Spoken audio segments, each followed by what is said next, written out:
150 వసంతాల వావిళ్ళ వాంగ్మయ వైజయం 12వ భాగం 26/4/20 ఐతరేయ ఉపనిషత్తు గురించి చెప్తున్నాం. అది చాలా దీర్ఘం.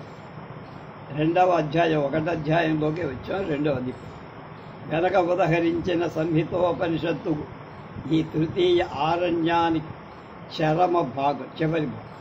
స్థవిర శాకల్యుడనే ఆచార్యుడు దేహం ఒక ఇల్లు అనుకుంటే ప్రాణం ఆ ఇంటి నడికప్పు వంటిది అంట.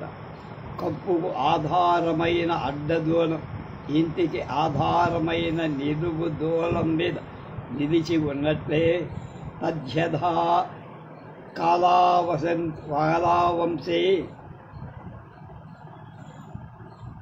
శాలావంశే సర్వేణ్యే వంశాః సమాహితాః సురేవ అస్మిన్ ప్రాణే చక్షుః శ్రోత్రం మనో వాగింద్రియాణి శరీరం సర్వ ఆత్మా సమాహిత అని 3లో 21.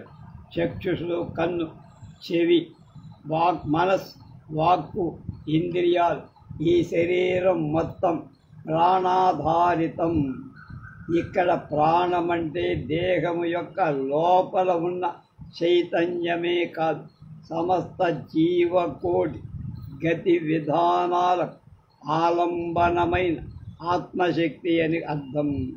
ఆ తర్వాత అక్షర సమామ్నాయ రహస్యం, సంవత్సర ప్రమాణ రహస్యం వివరించారు. వర్ణమాలలోని ఊష్మాలు, ప్రాణానికి స్పర్శాలు, అస్థికలం, అచ్చులు, మధ్యం అంటే ఎముకలు మొదలైన స్నిగ్ధ పదార్థాన్ని, తురీయాంశం, రక్తమాంసాల సంకేతికాలు అని చెప్పి ఈ విషయాలని బోధించినవాడు హ్రస్వమాండూకేయుడు. శాకల్యుడు 3 అంకెను 360 భాగాలుగా విభజించి 3 అనే అంకెను 360 భాగాలుగా విభజించి ఇది ఒక ఏడాదిలోని రాత్రింబవళ్లకు సమానం సంకేతం. 360 పగలు, 360 రాత్రులు కలిగిన కాలానికి ఆత్మతో తాదాత్మ్యం. ఇది స్థూలంగా చెబితే అర్థమయ్యే చిత్రణ కాదు. స ఏష అహః సమ్మాన కర్మ చక్షుర్మయ శ్రోత్రమయ ఛందోమయ మనోమయ వాంగమయ ఆత్మా. 3, 2, 1లో ఆత్మం అహోరూపం, పగలు రాత్రి. అదే చక్షు శ్రోత్ర ఛందో మనోవాక్కులతో కూడిందని చెప్పడం మనోవైజ్ఞానిక దృష్టికోణం. బ్రహ్మ విచారంలో వచ్చే ఆసక్తికరమైన విషయాలలో ఇదొకటి. ఆత్మ వర్ణమాలతో రూపాన్ని అంటే సద్రూపాన్ని, తాదాత్మ్యాన్ని నిరూపించినవాడు కౌంఠరవ్యుడు. ఆయన కంటే లోతుగా వెళ్ళినవాడు బాధ్వ మహర్షి. ఆయన పలుకులలో ప్రతీకాత్మకత ఎక్కువ, సింబాలిజం కనుక గాఢ ప్రతిభుడు ఆయన అంటాడు. ఆయన అంటాడు 4 పురుషులున్నారు, శరీర ఛంద వేద మహాపురుషులని 4 ఉన్నారన్నారు. చత్వారః పురుషా ఇతి బాధ్వః సశరీర పురుషః ఛందః పురుషః వేద పురుషః మహాపురుష ఇతి శరీర పురుష ఇతి య మనోజామ స య ఏవాయం దైహిక ఆత్మా తస్యయో య అమశరీరస్తస్యయో య మశరీరః ప్రజ్ఞాత్వా సరసః ఛందః పురుష ఇతి యం అనోజామ ఏన వేదాన్ వేద ఋగ్వేదం యజుర్వేదం సామవేదం తస్యైతస్య బ్రహ్మా రసః తస్యా బ్రహ్మాణం పుష్బ్రహ్మిష్టం కుర్వేతయో యజ్ఞస్యోల్బణం పశ్యేత్ महापुरुष इति यम् अवोचाम సంవత్సర ఏవ ప్రధ్వంసయ నశ్యనన్యాని భూతాని ఐక్యాభావయన్ అన్యాని తస్య ఏతస్య అసావాదిత్యో రసః తయశ్చాయం సశరీర అశరీరా ప్రజ్ఞాత్మా యశ్చాసావాదిత్యో ఏకమేతదితి విద్యా తస్మాత్ పురుషం పురుష ప్రత్యదిను ప్రత్యాదిత్యో భవతి తదప్యేత దృశినోక్తం చిత్రం దేవానాముదగాదనీకం చక్షుర్మిత్రస్య వరుణస్యాగ్నేః ఆప్రాజ్యా వా పృథివీమంతరిక్షం సూర్య ఆత్మా జగతస్తస్తుశ్చ ఇతి ఏతాం అనువిధం సంహితాం సంధీయమానాం మన్యే ఇతిహ స్మాహ బాధ్వం ఏదం హి ఏవ బ్రహ్ముచ మహుచ్చుగ్ధే మీమాంసంతే ఏతాం అగ్నౌ అధ్వర్యసః ఏతం మహావ్రతే ఛందోగాః ఏతం అద్యాం ఏతం దివి ఏతం వాయు ఏతం ఆకాశే ఏతం అప్సు ఏతం ఓషధీషు ఏతం ఏవ బ్రహ్మేత్యాచక్షుషే త ఏష సంవత్సరः సమ్మానः చక్షుర్మయः శ్రోత్రమయः ఛందోమయः మనోమయः వాङ्మయ ఆత్మా సయ ఏవం ఏతం సంవత్సర సమ్మానం చక్షుర్మయం శ్రోత్రమయం ఛందోమయం మనోమయం వాङ्మయం ఆత్మానం పరస్మై సంశతి దుగ్ధదోహా అస్య వేదా భవంతి న తస్యా సూక్తే భాగోస్తి స వేద సుకృతస్య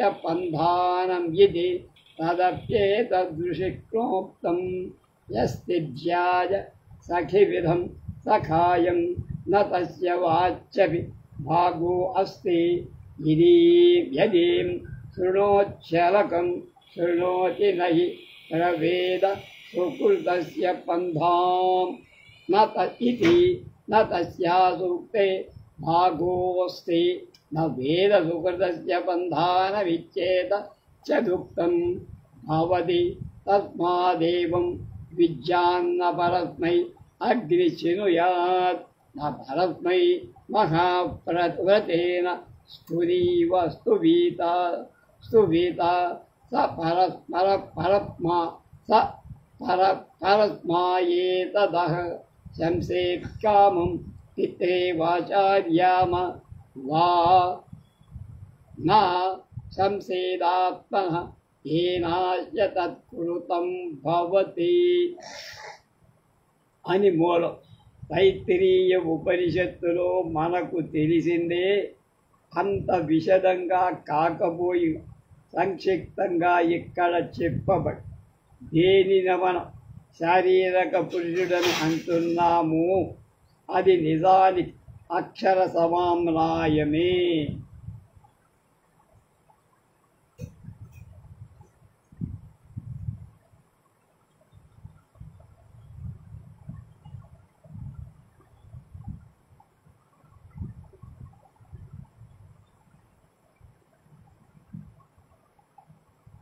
అకారం దాని సారం, అక్షరాణం అకారోస్మి భగవద్గీత. వేద పురుషుడంటే ఋగ్యజు సామార్ బ్రహ్మం, దాని రసం. అందువల్లనే యజ్ఞకర్మకు ఉపక్రమించిన దోషం కలగకుండా, ప్రాయశ్చిత్తం చేయాల్సి రాకుండా పర్యవేక్షింపగల విద్వాంసుడు, వేద తదంగ పారంగతుడైన బ్రాహ్మణుడు, బ్రహ్మజ్ఞాని ఋత్విజుడుగా నిలుపుకో. ఇక మహాపురుషుడంటే సంవత్సరమే. కాలధర్మానుసారం కొన్నిటిని నశింపజేసి కొన్నిటిని వర్ధిల్లపజేసి చైతన్య ఉపలక్షణ. ఆదిత్యుడు దేని సారం. ఈ రకంగా దేహ ఉపాధిని కలిగిన ఆత్మకు కాలానికి తాదాత్మ్య కల్పన చేయటంలో ఉన్న పరమార్థమేమిటి? ఉపనిషత్తులు రచయితమైన కాలంలో ఆనాటి మేధావులు కొందరు సృష్టికి కారణం కాలమే అని ప్రతిపాదించారు. ఈ సృష్టి కర్తృత్వ ఆరోపణ వల్లనే వైదిక వాంగ్మయంలో ప్రజాపతిని కాల సంజ్ఞతో వ్యవహరించారు మనకు అనిపిస్తుంది.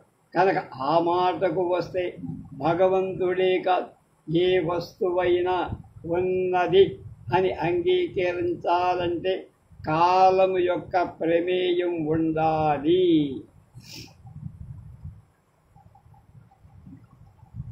భగవంతుడి ఉనికి, సృష్టి స్థితి మొదలైన వాటి మనం నిరూపిస్తుంది కాలపు పరిభాషలోనే. కనుక విష్ణు పురాణం కాలస్వరూపీ భగవాన్ అన్నది. భగవానుడు కాలరూపాన అభివ్యక్తుడు అని దీని సృష్టికి మూల కారణం శక్తి అని విశ్వసించిన శాక్తేయులు కూడా ఈ ఉపనిషన్మతాన్ని దృష్టిలో ఉంచుకొని అన్నారు. కనుక జగన్మాత కాళీ అంటే కాలస్వరూపం అని కూడా వ్యవహరించడం జరిగింది.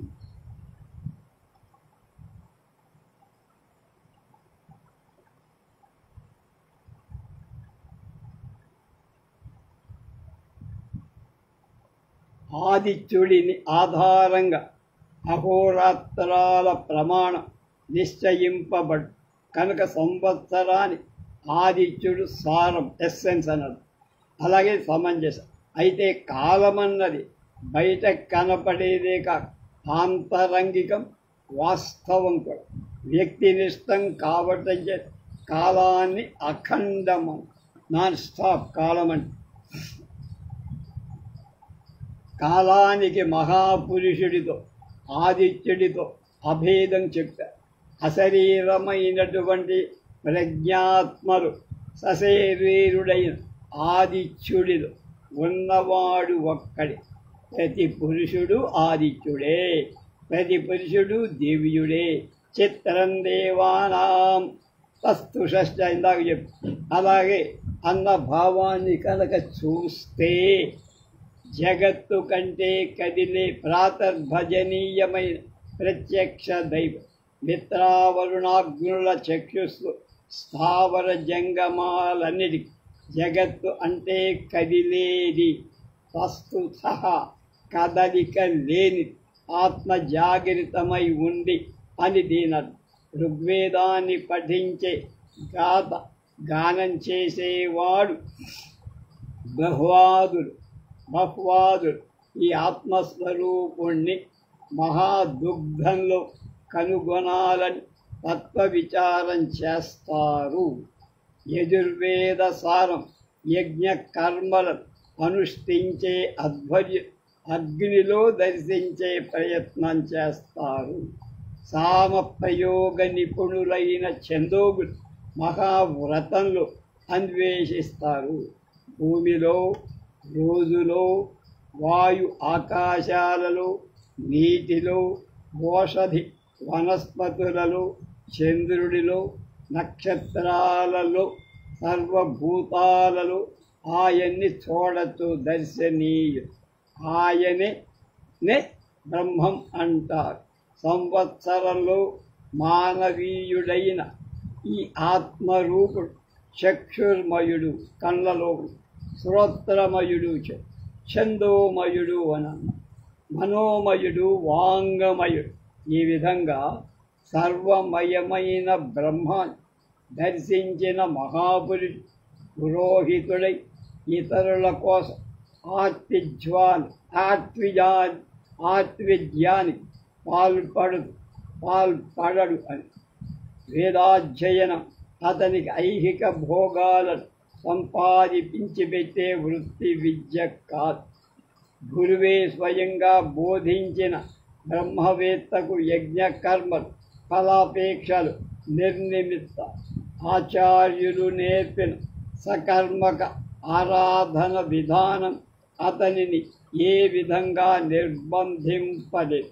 కూర్మ ఆరంభమే త్యజించిన వాడికి ఇక సత్కర్మ అనే విశేషంతో పనే లేదు కదా. ఋగ్వేదం 10వ మండలంలో 71.6లో కనిపించే భావం ఇది. బ్రహ్మజ్ఞాని అయినవాడు, తనకే స్వర్గవర్గాలు అక్కర్లేదనుకొన్నవాడు, స్వట్ట కూటి కోసము ఇతర ఫలాల కోసము ఆశపడి ఇతరుల కోసం అధ్వర్యుడై కోతయై ఉద్గాతయై అగ్ని రగులు కోల్పాడు. అంజుల నిమిత్తం మహావ్రత సామాలను స్తోత్రం చేయ ఆనాటి శాస్త్ర విధులను వేరొకరి కోసం ఉపయోగించడు. యస్తిత్యాజ సఖివిధం సఖాయం తస్య వాచ్య విభాగో అస్తి. తన స్నేహితుడికి ఏది శ్రేయస్కరము ఎరుకగలిగే స్నేహితుణ్ణి వదులుకున్న వాళ్ళకి ఇక మంచి మాటలు అవసరం లేదని అర్థం. కనుక వాళ్ళు వినేది కొరగాని పలుకుల పనికిరాదు. సత్కర్మ సుకృతం అంటే ఏమిటో వాళ్లకు తెలియదు. అయితే తండ్రి కొరకు తన ఆచార్యుడి కోసం మహావ్రత స్తోత్ర పాఠం చెయ్యరు. ఎందుకంటే తండ్రికి గురువు చేసేది ఆత్మకృతం.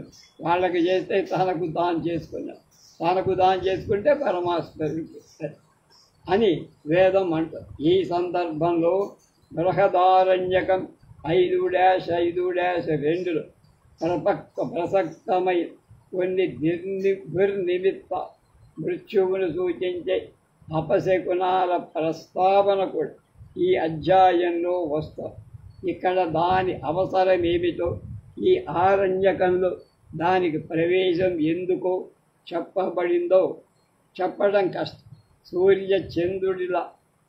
సూర్యుడు చంద్రుడిలాగా కనిపించిన ఆకాశం మాంజిష్ట ఎర్రటి ఎరుపు వర్ణానికి మారిన వాయువును కుంభించడం, ఊపిరితిత్తుల్లో నిలుపుకోవడం వీలు కానపు శిరస్సులోంచి కాకోల పక్షి బొంతకాకి గూటి వాసన వచ్చిన సంపరీతోస్యాత్మాన చిరంజీవిష్యతీతి విద్య.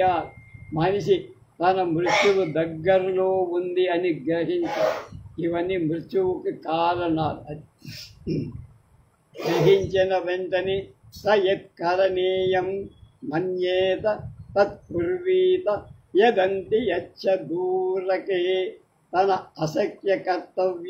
అవశ్య కర్తవ్యాలేమిటో వాటిని ముగించుకొని ఋగ్వేదంలోని 9-67, 21-27, 8-30, 91-13, 6-11, 1-50-10 రుక్కులను పఠించి ఈ దుశ్శకనాలన్నీ ఉంటాయి. ఇంకా సూర్యమండలం భిన్నాభిన్నమై బండి చక్రపు నడిమి దిమ్మలా కనిపిస్తే, తన నీడలు తనకే చీలికలు కనిపిస్తే, నీటిలో కానీ అద్దంలో కానీ చూసిన తల శిరస్సు కనపడకపోతే వక్రంగా ఉన్నట్టు కనబడి, కళ్ళు మూయగానే దారపోగులు కనపడి కళ్ళు విప్పగానే కనపడకపోవటం అనిపిస్తే, చెవులు మూసుకున్నప్పుడు చితిమంటల టపటపలు రథ గమనధ్వానం అగ్ని నెమలి కంఠంలా నీలంగా కనబడి, నిర్మేఘమైన మేఘం లేని ఆకాశంలో మెరుపులు కారు మబ్బులు నడుమ దివ్య కాంతులు కనపడితే, నిజంగా మెరుపు మెరిసిన కళ్ళకు కనపడకపోవడం, నేలంతా మండుతున్నట్టు అగ్ని శిఖలు కనపడటం, ఒక నల్లటివాడు ఆసిదంతాలవాడు అంటే పడు లేనివాడు తనను చంపుతున్నట్టు, అడవి పంది మీదకు ఉరికినట్టు, కోతి చేతిలో చచ్చిపోయినట్టు అనిపించడం, గాలికి తేలిపోతున్నట్టు, బంగారం నమిలి ఉమ్మేస్తున్నట్లు, తనను తానే తాగుతున్నట్టు, దంటు నములుతున్నట్టు, చేతిలో ఒక్కటే చెంగల్వ పువ్వు ఉన్నట్టు, ఎర్రటి పూలమాల వేసుకొని గాడిదల మీద పందుల మీద ఎక్కినట్టు సుందరకాండలో రావణాసురుడు అలా వెళ్తున్నట్టుగా త్రిజటకి స్వప్నం వచ్చిందో మనం చెప్పుగా. ఆవునెక్కి ఒక నల్లటి దూడతో పాటు దక్షిణ దిశకు ప్రయాణిస్తున్నట్టు ఈ దుస్వప్నాలన్నీ ఆసన్న మృత్యువుకు సూచన. త్వరలోనే వీడు తపా కడతాడు అంటానికి హేతువులు. అటువంటి కల వస్తే మర్నాటి ఉదయం ఉపవాసం వండి ఆ రోజంతా దేవతలను పాయసాన్ని వండి దేవత ఋగ్వేదం 127లో 6వ రాత్రి సూక్తం ఒక్కొక్క రుక్కునే చదువుతూ నైవేద్యం పూజ తర్వాత బ్రాహ్మణులకు సంతర్పణ చేసి తాను కూడా ఆ నైవేద్యాన్ని భుజించాలి. పురుషతత్వ ఆవిష్కరణ చేసి ఆకస్మికంగా విషయాంతరంలోకి ప్రవేశించిన పాఠకుడు మళ్ళీ ఇప్పుడు అధికార కేతి వృత్తానానికి తిరిగి వస్తుంది. సయ ఆత్మా అస్మాద్దేహేంద్రియాది సజ్ఞాత ద్విలక్షణ అశ్రుత ఆగత అమత అనత అదృష్ట అవిజ్ఞాత అనాదిష్ట శ్రోతామంతాద్రష్ట అదేష్టా ఘోష్టా విజ్ఞాత విజ్ఞాత సర్వేషాం భూతానాం అంతరపురుష సమే ఆత్మా ఇతి విద్యాత్. సమస్త భూతజాతానికి అంతర్యామై ఉన్న పురుషుడు దేహేంద్రియాదుల కంటే విలక్షణుడు, అంటే వేరైనవాడు. అశ్రుతుడు, వినబడనివాడు. శృతి అంటే విషయభూతుడు కానివాడు. అదే తత్ అతీత అగతుడు, చేరరానివాడు.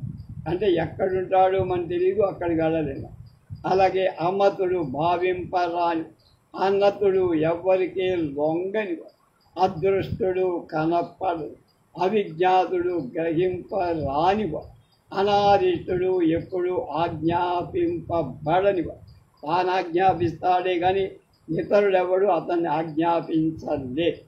ద్రష్ట, చూసేవాడు. అదేష్ట, ఆదేశించ. ఈ విధంగా సకల భూతాంతరుడైనవాడు అతడే నాలో ఆత్మగా ఉన్నాడు అని దీని భావం. ఆత్మతత్వాన్ని కరతలామలకం చేస్తున్న బృహదారణ్యకం 3-7-13, 8-11, కౌశీతకి 1-8, ప్రశ్నోపనిషత్తు 4-6, తేనోపనిషత్తు 4-16, 18, నృసింహతాపినత్ ఉపనిషత్ 1-2 మొదలైన ఉపనిషత్తులో ప్రస్తావన సారాంశమంతాయి. తర్వాత ప్రసక్తనీయమైన పరమ గోప్యమైన అఖండ వాక్య సిద్ధాంతం. ఇందులో పృథ్వీ, అగ్ని, ఋగ్వేదం, చక్షు, ప్రాణం అన్నది పశ్యాలను, అంతరిక్షం, వాయు, యజుర్వేదం, శ్రోత్రం, అపానం అనేవి ఊష్మాలను, ఆకాశం, సూర్యుడు, సామవేదం, మనస్సు, యానం అన్నవి స్వరాలని ప్రతిపాదన చెయ్యి. అక్షర సమామ్నాయ ఈ ప్రకారం సమాహృతంగా ధ్యానించే పద్ధతి బోధించాక మానవ దేహాన్ని వీణతో పోల్చి దైవీ శక్తి నివేశ స్థానంగా అభివర్ణించిన తీర్ హృదయ ఆవశ్యకంగా. అథ ఖలు ఇయం దైవీ వీణా భవతి తదనుకృతి రసౌ మానుషీ వీణా భవతి యథాస్యరః ఏవం ఆముష్యైః వాదనం యథాస్యాః తంత్రయ ఏవాముష్యాః అంగుళయో యథాస్యాః స్వరా ఏవం అముష్యాః స్వరాః యథా అస్యాః పశ్యాః ఏవం అముష్యాః పశ్యాః యథా ఏవాయం శబ్దవతీ ఏవం అసౌ శబ్దవతీ యథా ఏవేయం లోమసేన చర్మణా పిహితా భవతి ఏవం అసౌ లోమసేన చర్మణా పిహితా లోమసేన ఆత్మవై చర్మణా పురా వీణా అపి దధాతి సయోః ఏతాం దేవీం వీణాం వేద శ్రుతదనో భవతి మా భూమిప్రాస్య కీర్తిర్భవతి యత్రక్తచార్యో వాచో భాషంతే విదురేనం తత్ర అని. దీని భావం ఏమిటంటే, ఈ మనుషుడనేటువంటి వీణ ఉన్నదే అది దైవ వీణ వంటిదే, దైవీ వీణ వంటిదే. దానికి శిరస్సు ఉన్నట్లే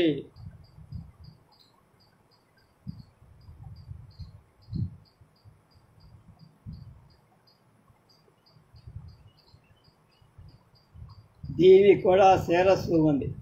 దానికి ఉదరం, దీనికి అంభృణీశక్తి, దీనికి జిహ్వ ఉన్నట్లే దానికి రసనం, దీనికి అంగుళాలు ఉన్నట్లే దానికి వాదనం, దీనికి స్వరాలు ఉన్నట్లే దానికి స్వరాలు, దీనికి స్పర్శాలు ఉన్నట్లే దానికి కూడా. ఇది శబ్దవతి కర్మవతి అయినట్లే అది కూడా. ఇది రోమాల చేత కప్పబడినట్లే చర్మం, శరీరం, అది రోమశం. ఆ రోజుల్లో వీణను కప్పి ఉంచడానికి దట్టమైన వెంట్రుగల చర్మాన్ని వాడేవాళ్ళు అప్పుడు. అది ఈ విధంగా మానుషీ దైవీ వీణల పోలిక కొనసాగు. ఈ దైవీ వీణా స్వరూప ఎవడికి గుర్తెరుగుతాడు ప్రసంగిస్తూ ఉంటే మరీ మరీ వినాలనిపిస్తుంది. అతని కీర్తి నేల 4 చెరగుల పాకుతుంది, వ్యాపిస్తుంది. సభలలో అతని ప్రసంగాలు అందరినీ ఆకట్టుబడి. అయితే సభలలో పుష్కలమైన వక్చాతుర్యత్వం లేని వాళ్ళ సంగతి ఏమిటి అని ఇక్కడ ప్రశ్న. అటువంటి వాళ్ళు జపింపదగిన మంత్రం ఒకటి ఉంది. ఓ స్థాపిధాన నకులీదంతై పరివృతాపభి సర్వస్యైవాచ ఈశానాచారు మామిగ వాచయేత్ అని. వాక్కు యొక్క సారమేమిటి? ఈ బోధ. ఈ ఆరణ్యకంలోని చివరి భాగం సంహితార్థాన్ని దకార షకారాలు ఆధారంగా ఒక కొత్త పద్ధతిలో సమన్వయం చేశారట. ఈ సందర్భంగా కృష్ణ, హారీత, హరస్వ, మాండుకేయ, స్థవిర, శాకల్యుల దృక్పథాలు ప్రమాణీకరింపబడి కావశేయ ఋషుల గంభీరమైన తాత్విక భావన పేర్కొనటంలో ఈ అధ్యాయం ముగుస్తుంది. ఏతద్ హస్మవైతద్విద్వాంసః ఆహుః ఋషయః కావశేయాః కిమద్ధావయ మధ్యశ్యామహే కిమద్భావయం వక్ష్యామహే వాచిః ప్రాణం జుహుః ప్రాణే వాచః ఏక్యేవ ప్రభవః స ఏవ అప్యయః. మనం వేదాలను ఎందుకు చదువుతున్నాం? యజ్ఞాలు దేనికి చేస్తున్నాం? ప్రాణాన్ని వాక్కును ప్రాణంలో యజిస్తున్నాం. ఎక్కడ మొదలు పెట్టాము మళ్ళా తిరిగి అక్కడికి చేరుతాం అని. యజ్ఞయాగాదులు, ఉపచారాలు ఏ బాహ్య ఆడంబరాలు లేని ప్రశాంతమై, ఐకాంతికం అంటే ఏకాంతమై, కేవల ఆత్మ అనుసంధాన రూపమై ధ్యాన ధారణ ఈ అధ్యాయం ఉపదేశిస్తుందన్న మాట మరిచిపోతే మనకి ఏం ప్రయోజనం లేదు. సంహితార్థాన్ని వెల్లడించే పరమ రహస్యమైన ఈ అధ్యాయం గురుకులం ఏడాది పాటు శుశ్రూష చేసి తాము కూడా ఆచార్యుల ఇతరులకు విద్య నేర్పకోరిన విద్యార్థులకు మాత్రమే, అంటే ఉపాధ్యాయులు కాగోరిన వాళ్ళకి మాత్రమే వారి దీక్ష దక్షత నానా విధాలుగా పరీక్షించిన తర్వాత తా సంహిత న అసంతే వాసినే ప్రబ్రూయాత్ న అసంవత్సరవాపి రూపిణే న అప్రసుప్తే అప్రవక్తే ఆచార్య అని చెప్పి వాడికి బోధ చేయి, వాడి ఇంట్రెస్ట్ కావాలి. చతుర్థ ఆరణ్యకంలో మహానాంని అనే శీర్షికతో వనౌకసులు పఠించే శ్లోక సంహతి ఒకటి. వెనకటి అధ్యాయంలో పోలిస్తే ఈ శ్లోకంలో చెప్పుకోదగ్గర విశేషాలు. అశ్వలాయన గృహ్య సూత్రాలు 7-12-10లో వీటి ప్రయోగ విధానం అంత. ఇక పంచమ అరణ్యకంలో మహావ్రతానుష్ఠాతలు మాధ్యందిన సవనలు పఠించే నిష్కైవల్య శాస్త్ర క్రమం. ఈ భాగమంతా సూత్రశైలి రచింపబడి దీనికి ప్రథమ ఆరణ్యాన్ని పరిశిష్టమని చెప్పచ్చు. శంకరాచార్యుల ద్వితీయ ఆరణ్యకంలో 4-6 అధ్యాయాలు విడిచిపెట్టి మిగిలిన ఐతరేయారణ్యమంతా క్రతు కలాపానికి ధ్యాన ధారణకి ఆలవాలమని నిర్ణయించారు. ఇందులో తత్వ ఆవిష్కరణ కంటే కర్మకాండకే ఎక్కువ అవకాశం. ఉపనిషత్ ప్రతిపాదించింది సమశ్యుపాధ్యుపహితమై బ్రహ్మము యొక్క తత్వ విచారమని శంకర దర్శనం. ప్రాణం, హిరణ్యగర్భుడు, ప్రజాపతి అనేక రకాల ప్రమితమై మాయోపాధిక పురుషతత్వాన్ని ధ్యానించటం వల్ల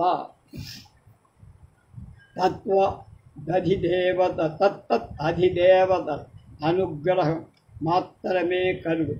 ఆత్మజ్ఞానం దొరకదు, సిద్ధిద్ది.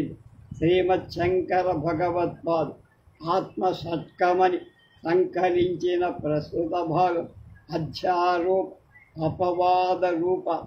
అధ్యారోపం అంటే సచ్చిదానంద అనంత అద్వయ బ్రహ్మలు అజ్ఞానం మొదలైన సకల జడ సమూహాన్ని ఆరోపించి ఆత్మ వస్తువులో అనాత్మ పదార్థాన్ని ఆరోపించి. అపవాదం అంటే కారణమైన దానికంటే కార్యమైన వేరు కాదని నిశ్చయ జ్ఞానం కలిగి ఈ సత్యాన్ని ఆవిష్కరి. ఐతరేయ ఉపనిషత్తు ప్రథమ అధ్యాయంలో ఉపాంత భాగం ద్వితీయ ఖండం వరకు బ్రహ్మంలో జీవ జగత్తులన్నీ ఆరోపింపబడుతున్న తీరు. ఆ తర్వాత భాగం నుండి పరమార్థ దృష్టి వల్ల ఈ మిథ్యా లేక మాయ లేక అజ్ఞానం.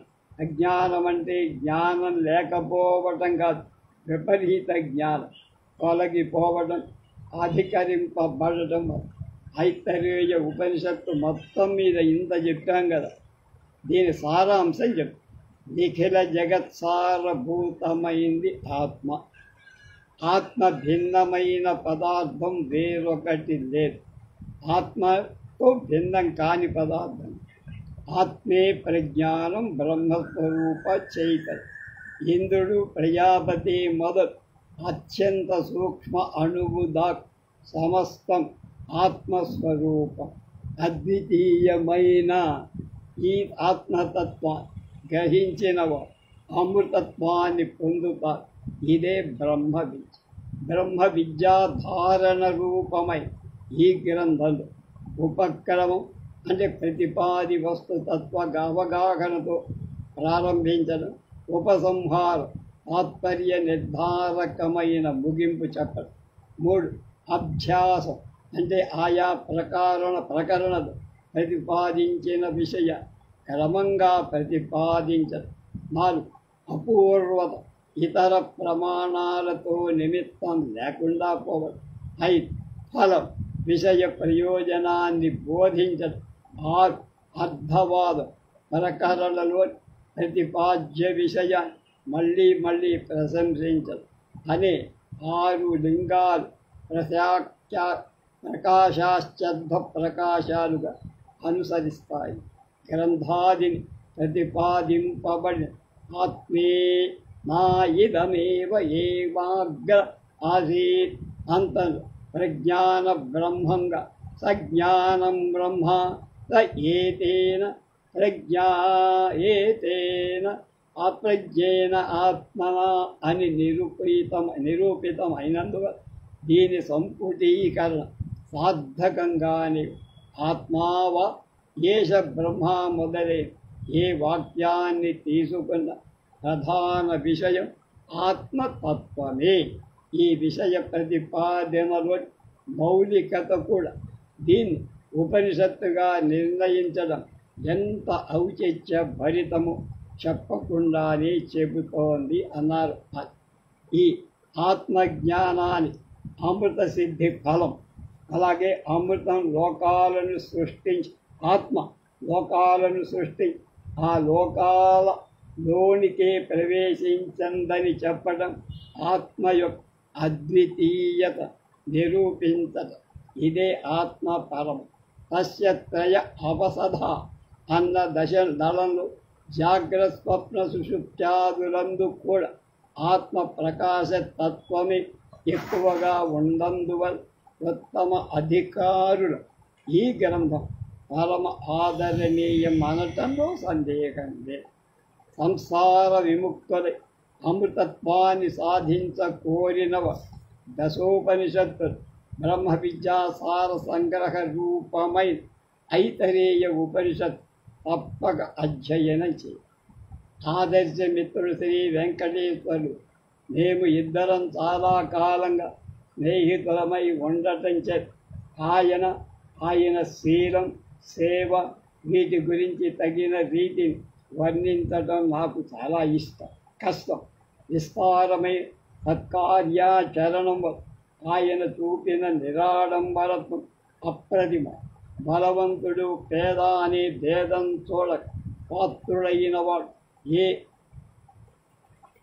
దర్జావాళ్ళైన ఈయన వాళ్ళని గౌరవించి ఎన్నో మేళ్లను వాళ్ళకు ఇతని ఎందుగల కృతజ్ఞతాపూర్వకమైన అనురాగం వారి ఉత్తమమైన స్మరణ చిహ్నాలుగా ప్రాతకాలపు శీలంలో ఏ సుగుణాలు మనం ఇవాళ మరిచిపోయి ఎక్కువగా నష్టపడుతున్నాం. అలాంటి సుగుణాల ఎడల ఈయన అంటే వెంకటేశ్వర శాస్త్రి గారు వీడరాని భక్తి కనపరిచ స్నేహానికి నిజమైన అర్థం తెలిసిన బహు కొద్ది మందిలో ఈయన గణతింపదగిన స్వోత్కర్ష అభిలాష లేక సత్యంగా పత్రికా ప్రచురణ దేశానికి సేవ చేసిన చూపు ఈయన బహు సాధువు కాని సునిశితమైన బుద్ధి వైషధ్యం ఆయనకు ఉంది. నిర్ణయాలు చాలా చాకచక్యంగా నిర్ణయాలు తీసుకోవడం గొప్ప చాకచక్యం ఉంది. నైతిక ఉత్సాహాన్ని వితరణ దృష్టి రెండూ కలవు. తెలుగు సంస్కృత వాంగ్మయాలు రెండిట్ల హిందూ ఆదర్శాల మీద వీరికి తన్మయత్వం కలదు. వీరి జీవితానికి ఈ ఆదర్శాన్ని మార్గదర్శక శ్రీమాన్ ఎస్ శ్రీనివాస అయ్యంగార్ ప్రఖ్యాత న్యాయవాది, అఖిల భారత్ కాంగ్రెస్ కమిటీ అధ్యక్షుడు. రేపు ధర్మ నీతి శాస్త్రాల ప్రాముఖ్యం డాక్టర్ సుబ్బలక్ష్మి మర్ల దాని గురించి తెలుసుకుందాం.